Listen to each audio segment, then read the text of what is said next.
so we get that for later in case anyone wants to watch it. Um, this morning I pulled an old book off the shelf that I love called Gifts from A Course in Miracles. And I just asked what we needed to hear or learn today. And what was opened up was the resolution of conflict and war. And when I read it, I was like, oh, whoa, yeah, this is very good, very timely, because almost everyone that I know right now is some sort of conflict, whether it's within themselves, within relationships, or with the world in general. And so I think it's a very beautiful topic to explore, because conflict is something that we all, we know it intimately. There's global war happening. All of us have some kind of broken relationship somewhere in our lives. But also, there's a quiet war going on in your own heart and your own mind against you a lot of the time. So, in this book, it says, peace can only come from the healed mind, and that no outer circumstance can resolve an inner division. So, it's really that the world is a mirror of the state of your mind. So the global war, all the things that are going on, that's a mirror of the state of the inner state of human beings on the planet. So there's three layers of conflict that I just want to chat about before I give you this reading. The first is outer conflict. This is what we see on the surface, like wars and violence and politics and injustice and power struggles. But again, the world is an outward picture of an inward condition. And the outer wars we see are projections of our collective fear and judgment and guilt. So each one of us, if we want to be a part of the solution, it becomes our responsibility to heal the division within our own hearts, to look inward and say, where am I at war? So if you think about the world like a mirror, if you frown in the mirror, you're going to see a frown looking back, right? If we smile, the reflection changes. So when we make peace from within, we become an agent for peace in the world. Um, the second kind of conflict is like personal conflict, the classroom of relationships, if you will. So every relationship is an invitation to remember who we really are. When someone attacks or they misunderstand or they offend us, it's the ego that wants to win, but the spirit wants to heal. So if you think of an argument where you're dug in and you're determined to be right, even when you won, you probably didn't feel all that peaceful. You might have got elated for a minute and you gloated, but you probably didn't feel peaceful. In truth, when one person loses, both people lose, because peace is the shared state of mind that has us remember our unity. So, conflict at the level of relationship is the training ground for miracles. Each time we choose to forgive rather than defend, we dissolve another layer of illusion and separation. And then the final layer of conflict is the inner conflict, the true war inside of us. And that's between the voice of ego, which is fear, attack, and blame, and the voice of truth, which is love and peace and forgiveness. And until we resolve that war, every outer attempt at peace is temporary. So that goes back to the teaching of the two wolves that we've talked about before. Whichever one you feed will win. So let me just I'm going to read you the reading that came up, and then I'm going to share with you the sort of the mechanism for resolving conflict. The reading in this is page 155 in Gifts from A Course in Miracles. Conflict is sleep and peace is awakening. There must be doubt before there can be conflict, and every doubt must be about yourself. It is only the wish to deceive that makes war. No one at one with himself can even conceive of conflict. Conflict is the inevitable result of self-deception, and self-deception is dishonesty. War is the condition in which fear is born and grows and seeks to dominate. Peace is the state where love abides and seeks to share itself. Conflict and peace are opposites. Where one abides, the other cannot be. Where either goes, the other disappears. So is the memory of spirit obscured in our minds that have become illusion's battleground. Yet far beyond this senseless war it shines, ready to be remembered when you side with peace. Only the trusting can afford honesty, for only they can see its value. Honesty does not apply only to what you say. The term actually means consistency. There is nothing you say that contradicts what you think or do. No thought opposes any other thought. No act belies your word, and no word lacks agreement with another. Such are the truly honest. At no level are they in conflict with themselves. Therefore, it is impossible for them to be in conflict with anyone or anything. In quietness, all things are answered, and is every problem quietly resolved. In conflict, there can be no answer and no resolution, for its purpose is to make no resolution possible, and to ensure no answer will be plain. A problem set in conflict has no answer, for it is seen in different ways. And what would be an answer from one point of view is not an answer in another light. The conflict of illusion disappears when it's brought to truth, for it seems real only as long as it is seen as war between conflicting truths. Conflict is the choice between illusions, one to be crowned as real, the other vanquished and despised. Illusions are but beliefs in what is not there, and the seeming conflict between truth and illusion can only be resolved by separating yourself from the illusion and not the truth. Illusion meets illusion, truth itself. The meeting of illusion leads to war. Peace, looking in on itself, extends itself. And it has a little passage at the end. I must have decided wrongly because I am not at peace. I made the decision myself, but I can also decide otherwise. I want to decide otherwise because I want to be at peace. So anytime we are in conflict, instead of looking at the other person or the thing that's outside of us, to look, where is this a reflection of something inside of me? If I want peace, I must have decided wrongly to go to war. So the mechanism of resolution is, number one, recognition. Notice that every conflict begins with a thought that you had, a judgment or a grievance that somebody's guilty or bad or wrong. And the minute that you have the awareness that the conflict I feel here is a result of a thought that I have here, and it usually starts with someone shouldn't be doing something that they're doing, or someone should not be doing something that they are doing, or someone should be doing something that they're not doing, right? Like it starts with us shoulding things or people. And then you notice that, like I had that thought, and then how does that feel in me? The second part of resolution is recognizing that what you see as the enemy is often a mirror of what is unhealed within yourself. You can't attack without first attacking. You cannot attack without first attacking your own peace. So noticing that you notice what it is, I had this thought, and then recognizing that whatever this enemy is, it's just a mirror that also exists in me.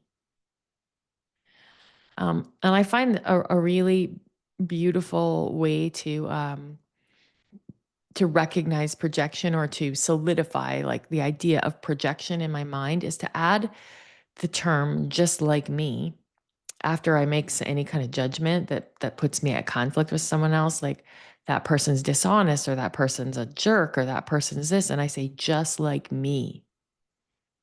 And then I go, whoa, okay, where is that in me?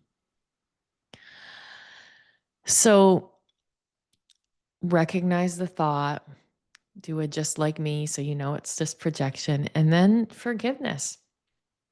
And this one can be tough, but forgiveness is not condoning behavior, it's seeing the innocence beneath the illusion. When you forgive, you return yourself and the other to the truth of who you are. There's nothing separate. So practicing forgiveness is, and it is a practice, my friends, is a pathway to peace. And one way we can do that is to ask, like, have a shift in perception and ask, what, like, how would love see this? Or what would my highest good or creator have me see here? And that just takes us into a little bit of divine perspective instead of our limited. I think of our, if you think of going into a big city where there's a bunch of skyscrapers, for instance, and New York City, you're walking, you're on the, us as humans, we're on like maximum the third floor of any building, and you look out and all you can see is other buildings, right? But if we think about going to the top of one of those buildings, the Empire State Building, and you look out and you see the vastness of everything, that's the perspective of spirit. We just get a broader perspective of things. So I find it's valuable to ask, like, what would love see here? And then from this new state of mind, then it becomes an action. You extend peace outward. You let your words and your energy and your presence actually be instruments of reconciliation. This peace isn't passive, it's powerfully creative. Now, we're not saying that bad things don't happen or there's things that people should do or shouldn't do, and all of that. This is a pathway for you to resolve conflict within you, because when we make other people wrong for how they're living, we are at war with ourselves. We're the ones causing the suffering. Long beyond whatever they did to us, every time we say it shouldn't be happening, we're now causing conflict. So, some questions to think about are like, where do you currently feel at war? Maybe with another person or with yourself or with something going on in the world? I love this question. What story are you defending that keeps the conflict alive? What story are you defending that keeps the conflict alive? And what would it take to lay down your arms, even just for a moment, and see the situation through the eyes of love? This is not easy work, folks. This is like all of you have someone right now in your mind that you're like, yeah, but that guy's a jerk. That's the work right there. And what does peace feel like in your body? Like, get to know it so you know when you're there and you know when you're not there. Once you know what it feels like in your body, how might you extend that outwards in your conversations, your relationships, or your daily interactions? So, uh, yeah, let's meditate. Let's meditate and bring this to life in our bodies. So you can sit up tall and close your eyes. Mm. Take a full deep breath in through your nose and exhale fully. Do that again. Take a full breath in and let it go as you let your shoulders drop, your jaw unclench, and your mind begin to settle like sand in clear water. And just take a moment to watch and follow your breath.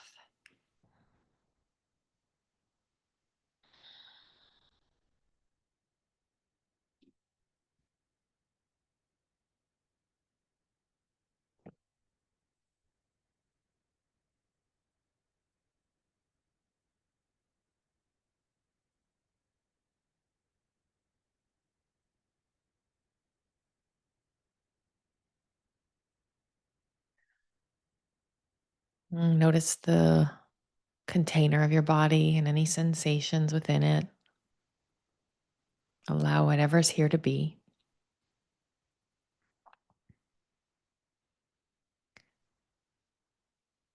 And now imagine you're standing in a wide open field and the sun has just come up not long ago. So the light is really soft and the air is very still. And all around you, the remnants of a battle lie scattered: swords, shields, broken armor.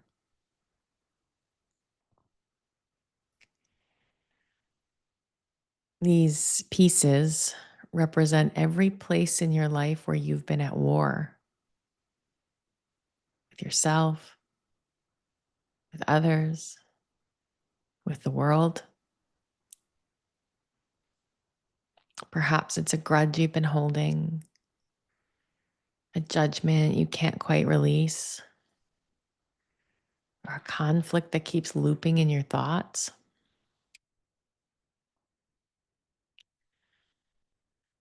Take a deep breath and just imagine walking slowly across this field and picking up one of the swords. Feel the weight of it, the heaviness of needing to be right, to defend, to control.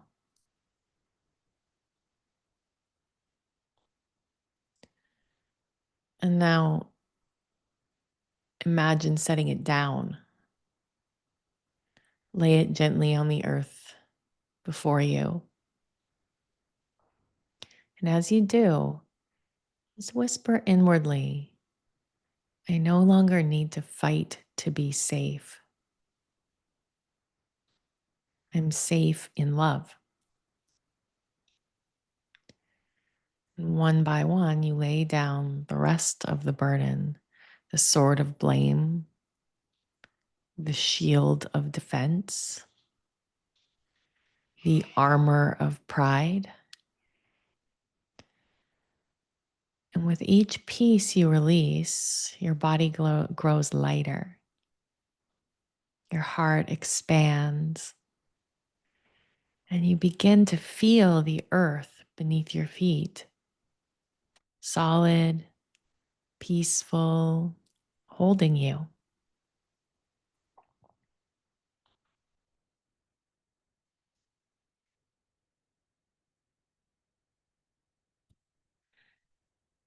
Now imagine a gentle light rising on the horizon, a golden light that begins to touch everything it meets.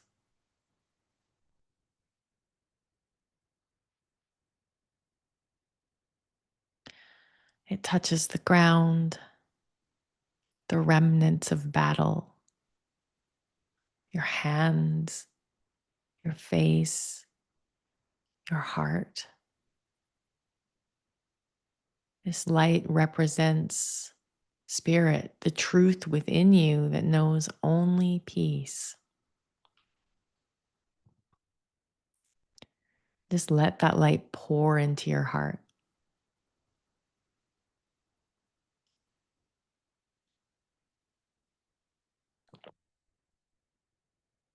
Feel it dissolving old wounds, old fears, the old need to defend.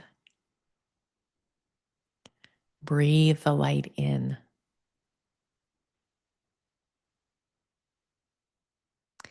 And with every breath, let it remind you there is no enemy here.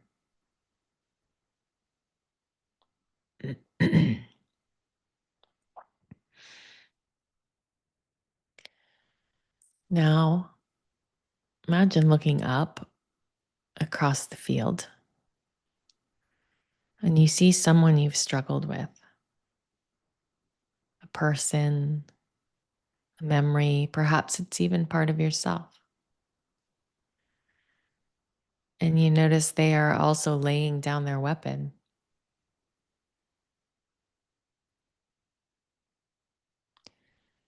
As your eyes meet, something in both of you softens. And you realize that beyond all the stories, both of you have been seeking the same thing: peace, love, belonging, and safety. Walk toward them in your mind. You don't need to speak, just extend your heart, quietly offering forgiveness and silently receiving it in return.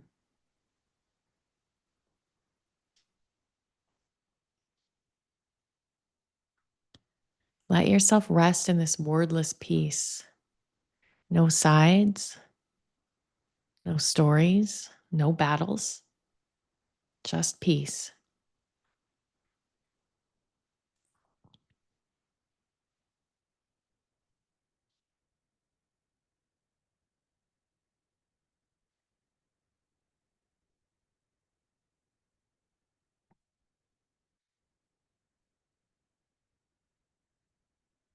Stay here for a few breaths and let the peace expand beyond this field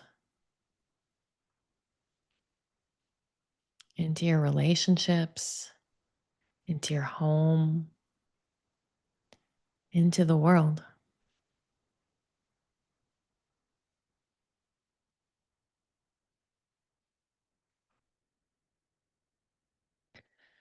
And when you're ready, take a deep breath in and whisper to yourself, let there be peace in me, that there may be peace in the world. Let there be peace in me, that there may be peace in the world.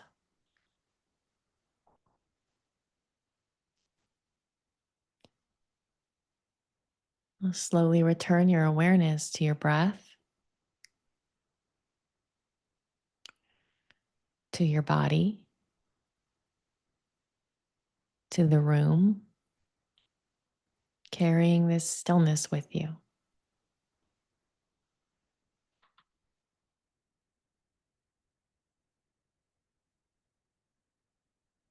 Let your eyes gently flutter open.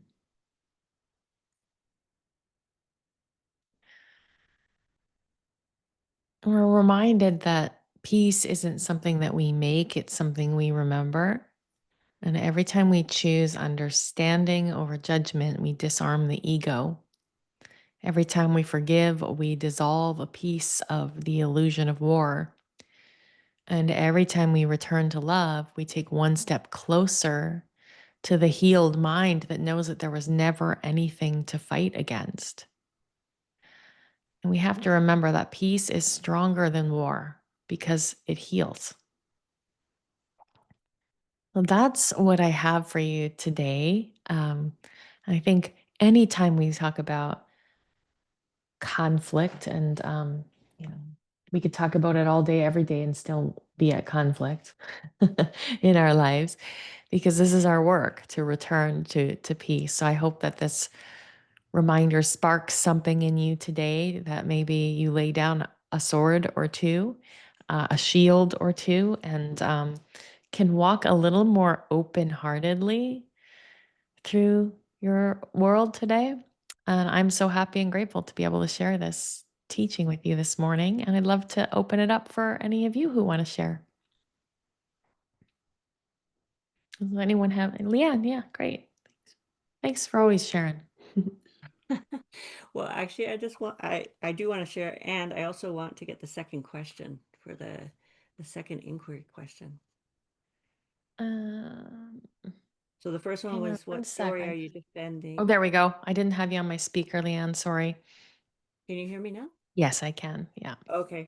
I want to share, and I also want to get the second question, second inquiry question, if you could do Yeah. that. Let me find it. What story are you defending that keeps the conflict alive? Okay. And And then usually that's where I related it to. Usually it's like this shouldn't be happening or someone should be doing something different. right.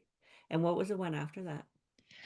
What would it take to lay down your arms and see the situation through the eyes of love? Oh, I get it why my subconscious ignored that one. Right? Yes. Totally. I know. We're all human. We all every one of us has a version of that right now. Well, yeah, this is timely and yeah, this is where I'm at and it's very spicy and it's really calling me to level up. Um, and actually choose like acknowledge that I chose this curriculum and that does change it. Um, yeah, you've given me lots of tools to level up today, so I'm grateful. And then have grace. Yeah. Have grace with our imperfect humanity, right? Does anyone Mhm. else want to share this morning? Okay, well, thank you all for joining me. I wish you a peaceful day, which, as y'all know, now is your choice. Have a great day, everyone. Hey, Pam. Thanks, Pam. Bye, everyone. Bye. Bye, thank you.